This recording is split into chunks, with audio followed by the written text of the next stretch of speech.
In today's video, I am going to be roughing this bowl blank here. It's rather large. I'm going to do it in real time.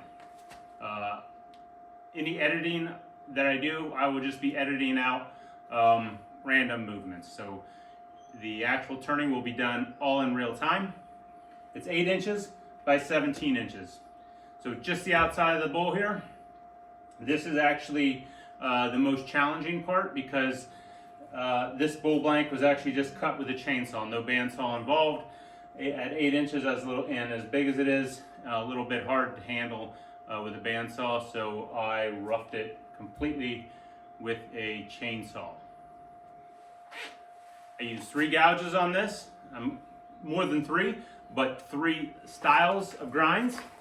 This is the 40/40 grind. It's a grind popular to Stuart Batty. It's hand ground. This is the Irish grind. It's 55 degrees off the nose. I don't really know what the wings are ground at. They're not identical. Also known as the Ellsworth grind by some. I'm not saying those exact angles are what other people use. It is what I use. And this is a spindle gouge. And this is pretty much just going to be used for creating the tenon. And it's about 37 degrees.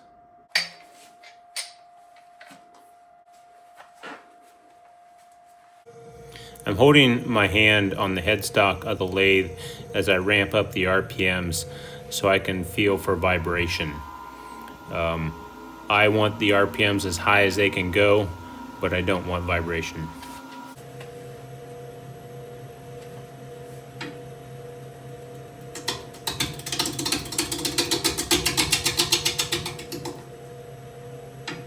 This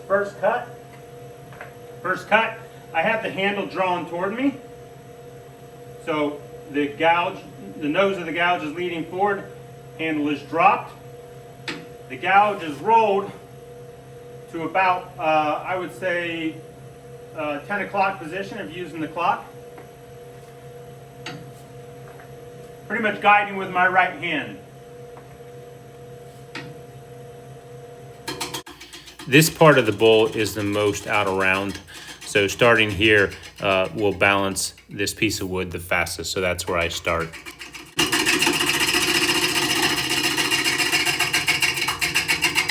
I'm making an interrupted cut here, and I was pushing maybe just a touch too hard, and the wood came around and just kicked my gouge out.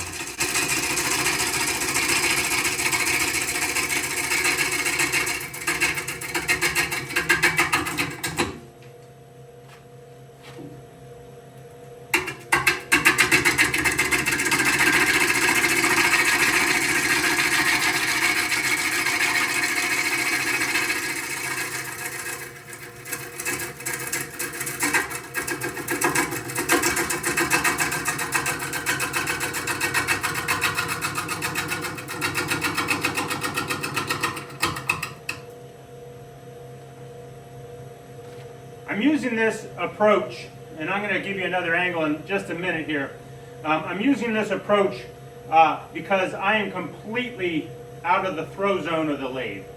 Now my hand could get hit by something, but I'm not likely to get hit in the head with anything.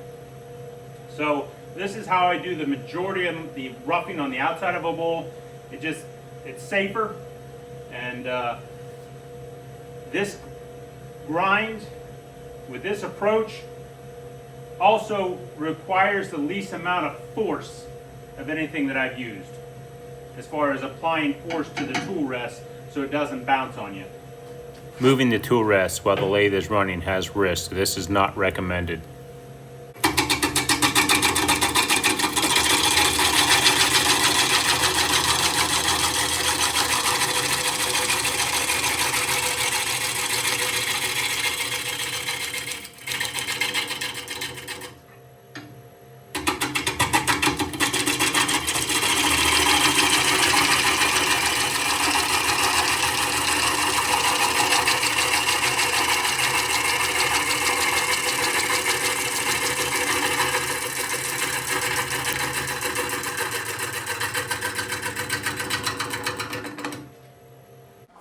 Again, handle brought back this way, gouge rolled on its side to around the 10 o'clock, maybe the 10:30 position as far as the flute. So flute up would be the 12 o'clock, flute on its side, 9 o'clock. So 10, 10:30 is where the gouge is pointing.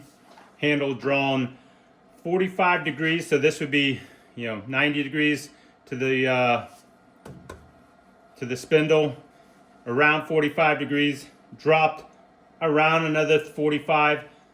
And as I bring this gouge around, I will actually level out the gouge. So the 45 degree is not 100% necessary. It just produces a very efficient gouge. So we're going to go ahead and move that as close as possible. Don't want to be riding on the actual bevel. I want to be off that.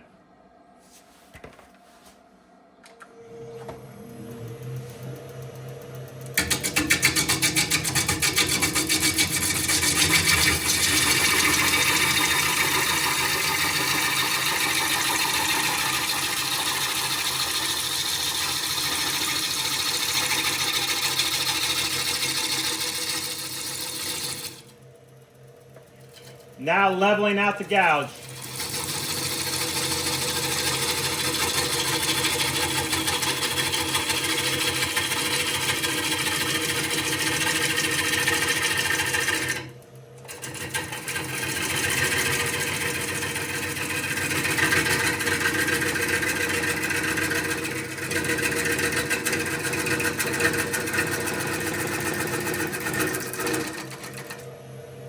A less efficient cut, but it just kind of allows me to do a lot in one motion. Even though that cut is less efficient, it'll have less torn grain, as the first cut I was making is very efficient but tears grain a lot.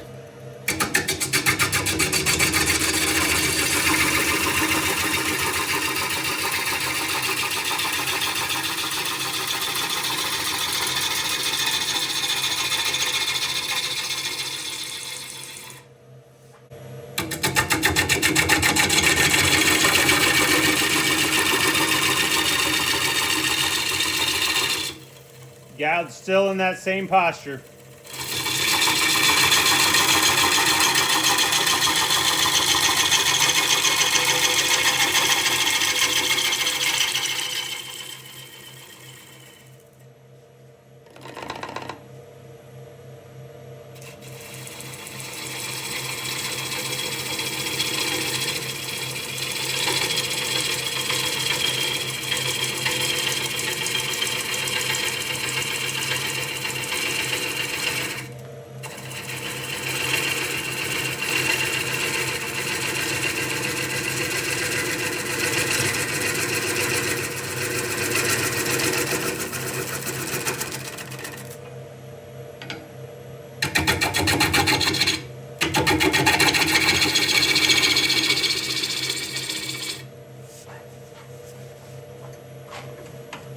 Switching to the Irish grind here, and I'm actually going to ride right there, so right on the bevel, kind of off the nose. It's going to basically do a peeling cut. If this were a smaller bowl, I would have the RPMs up higher, and I would just use a scraping cut, so the flute of the gouge would be facing the wood, but the peeling cut will cut easier with lower RPMs. Switching my hand. I'm now the handle is in my right hand here. Probably speed it up a little bit, take some of the work out. Left hand on the lathe is feeling for vibration.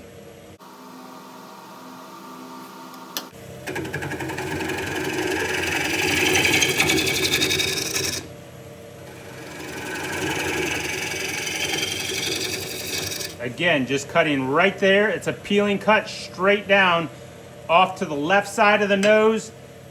The flute is not straight up and down, but it is close. If you try to make a heavier cut, your tool rest has to be very close to the work. So a very light cut. Using the back side of the gouge just to see if it's round. Pair of dividers. Make sure you don't touch this side, so you only touch this side, otherwise it'll throw it right at you. Possibly stick it into you. Just looking for that that line there to line up on both sides.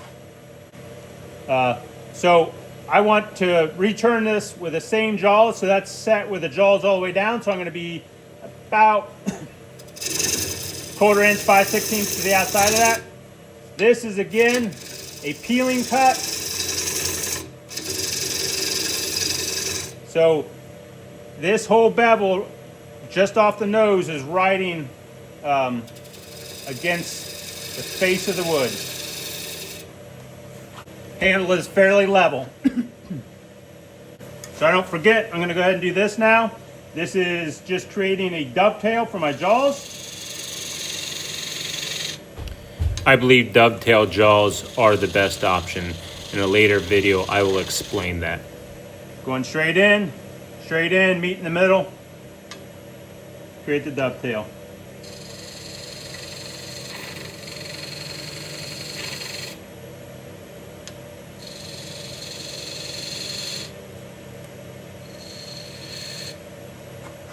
Just going to knock the sharp edge off that. Knocking the sharp edge off, and that has to do with drying. Wood loses moisture faster off points. A little paranoid, so I'm going to just make, this is a very big bowl, I'm going to make that just a touch bigger. Probably not necessary, but I'm going to be coring this.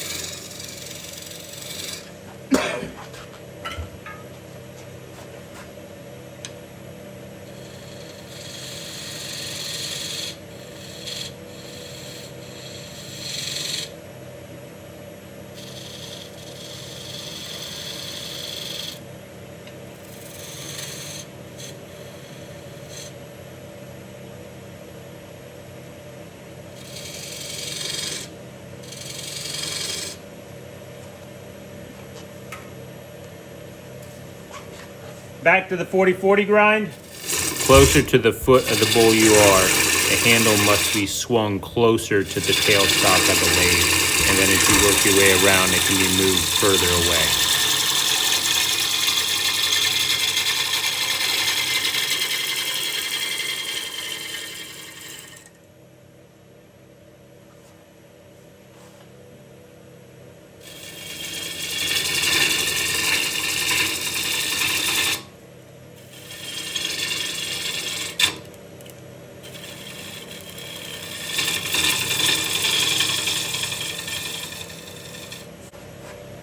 This time we are riding, the gouge is turned on its side,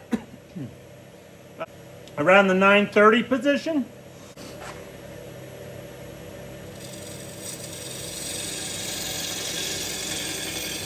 So this is going to create a clean cut. The 40/40 grind with that method I was using does not create a clean cut.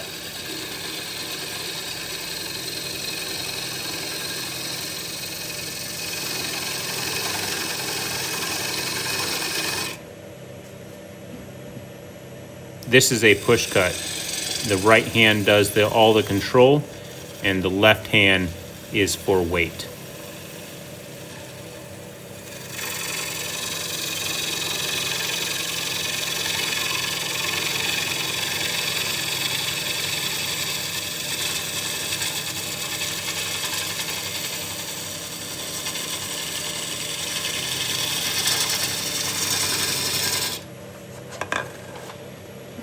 I put the back of the gouge on the wood, just making sure it's round, that's all I'm doing. 40/40 grind this time, it's a push cut. The gouge is level, or it can be dropped slightly. Versus before, the handle was dropped way down. That gouge, or that grind, that technique tears fibers a lot, but it removes wood very efficiently.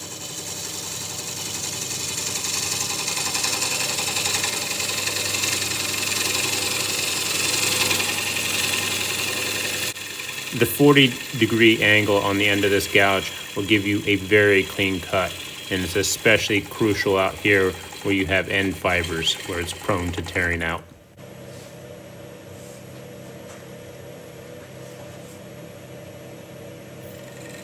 This gouge has been used a lot and is starting to get a little dull. It's not doing a good job of picking up the cut, so it's time to switch gouges. Switching to a fresh sharp tool to pick up the cut a little easier.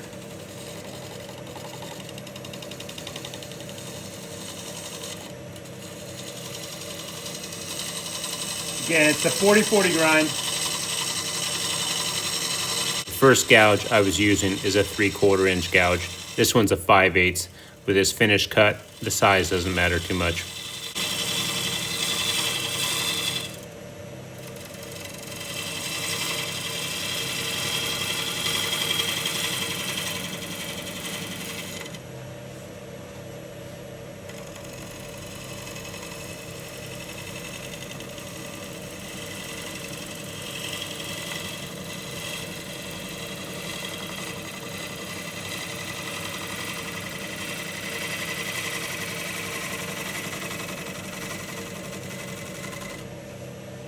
Just going to use shear scraping so the flute is facing the wood, the handle is dropped.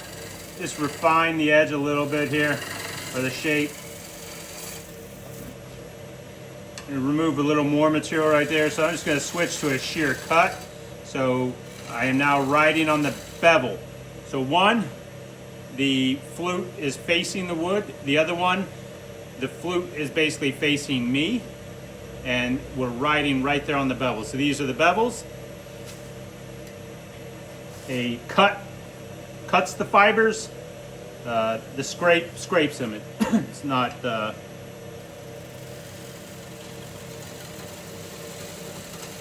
You know, think of furniture scraper and knife.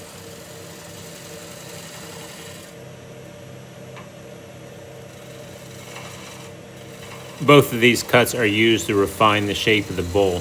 I will use a shear cut if I'm trying to remove more material, and a scrape if I'm just trying to remove a little bit of material.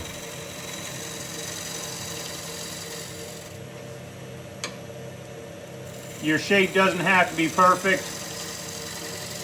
It is just a roughing, but you have to be able to get a perfect shape out of it. So you don't want anything too dumpy.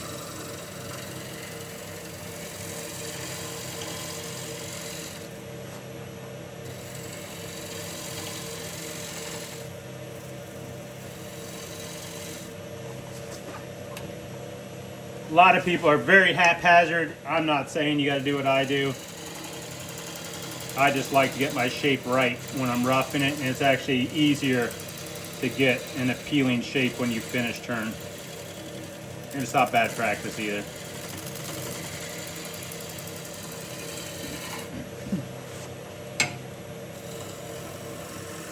And it also helps with wall thickness.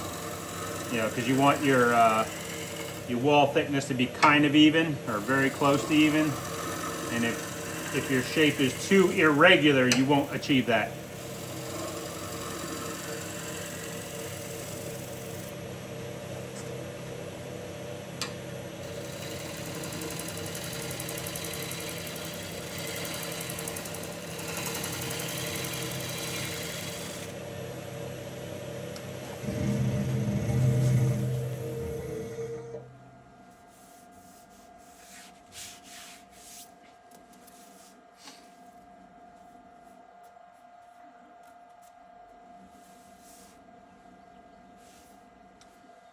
Should have stopped this earlier. I've got to go make some more cuts. I'm probably not going to show this. I got the shape right here. I don't like to stop it too much because I feel like it's putting stress on the motor. Not really sure, but anyway. So I've got some bark still left there. A couple little flats right there. So I'm probably going to go ahead and cut that. I'll also do a little bit of trimming back here just to get the face of this somewhat trued up. So just going to true this up a little bit, probably not all the way to the center. You can do one of two things. You can do a shear cut with the nose, once you get further away from the rest, you got to be careful there because you can get a leverage catch, meaning the cut is causing too much leverage for you to control it. Or you can just do a scraping cut, but that does require more effort. So I'm just going to do a light shear cut right here close to the rest. And then as it gets further away, I'll probably switch to just a straight scraping, which is flute facing the bowl.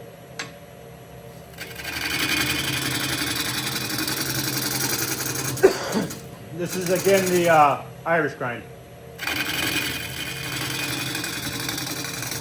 Not using the entire side bevel, just kind of the bevel off the nose for this cut. So I'm not taking a big cut all at once. You can do a bigger cut, but you want to be closer to the rest.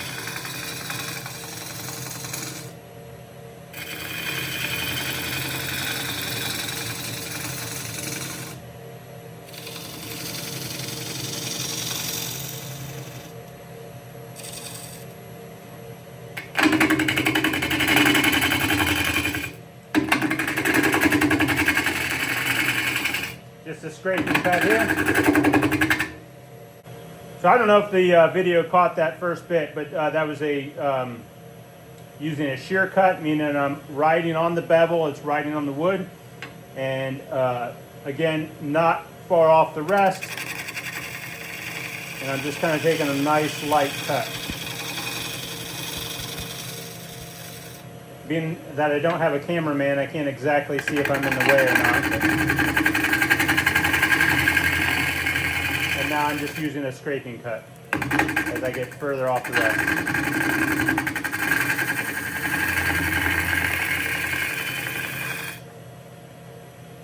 Just knock the sharp edge off the corner. Again, I have to go back and refine the shape, I have to go back and take off some of the bark that I missed, but you know, this is a pretty much a finished shape. I don't think you need to rewatch any fine cuts there, since I've already done them. Hope you enjoyed today's video. If you did, please like and subscribe. Hope to catch you on the next one.